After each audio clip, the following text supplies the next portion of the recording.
Days had passed since Fanny had sent the urgent message to her husband Thaddeus Wilcox, beseeching him to return to the Silent Creek property immediately. But things were not looking good. There had been no sign of him or update on his progress. Fanny grew more fretful by the hour and now spent each day pacing the grounds, praying for him to return home soon. Thaddeus, for his part, went to great lengths to find a way back. After the untimely death of his pilot Thorabel Buchanan III, Thaddeus had acquired a small motorbike from a local teenager in Mexico City and was racing across the countryside as fast as the engine permitted.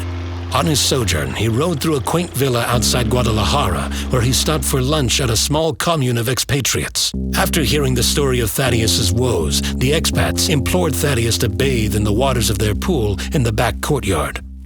The answers to everything he was looking for were said to be under the surface, as the pool was known to have mystical vision-inducing properties. In actuality, the expats had filled the water with several kilograms of LSD, and moments after Thaddeus dove headfirst into the pool, his body went into a state of shock. Unprepared for the amount of psychedelic immediately introduced to his system, he was pulled out of the water, but was now in a temporary state of catatonia. While Thaddeus convalesced in a remote Mexican hospital, Angus Duquette, also known as the clown with no paint on his face, had quietly made his way onto the Silent Creek property to no fanfare. At long last, he had arrived. Angus silently lurked about the area, taking stock of the Wilcox home and the impressive lighthouse machine that had been constructed with the hope of summoning the Eridu. That hope now seemingly a failure. As he stalked the land in secret, Angus made a stunning realization. The Eridu were indeed here. They had arrived at Silent Creek weeks ago, on the day that Thaddeus first operated the machine. They had come through the portal, traveling light years through the cosmos, in the form of a single-cell organism that had grown and replicated over time. This was what had infected Fanny with her mysterious week-long sickness, similar to tuberculosis, and caused her recent spell of fever dreams. By now, the microscopic Eridu cells had attached themselves to some of the local wildlife, using their bodies as hosts.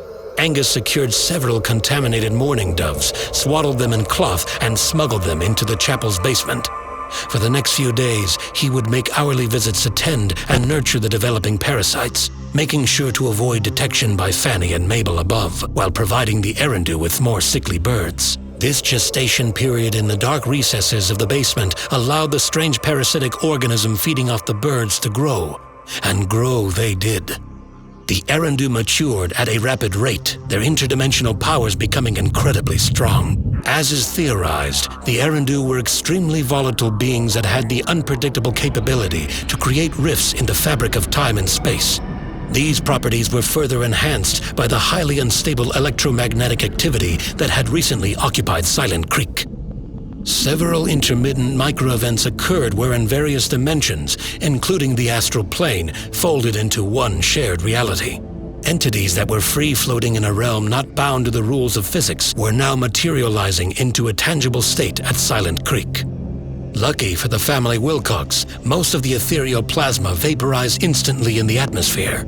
Unlucky for the family Wilcox, one malevolent spirit had indeed been hovering above Fanny's younger sister Mabel for years, untethered in an adjacent plane, waiting for a second chance at life. And now, that opportunity presented itself.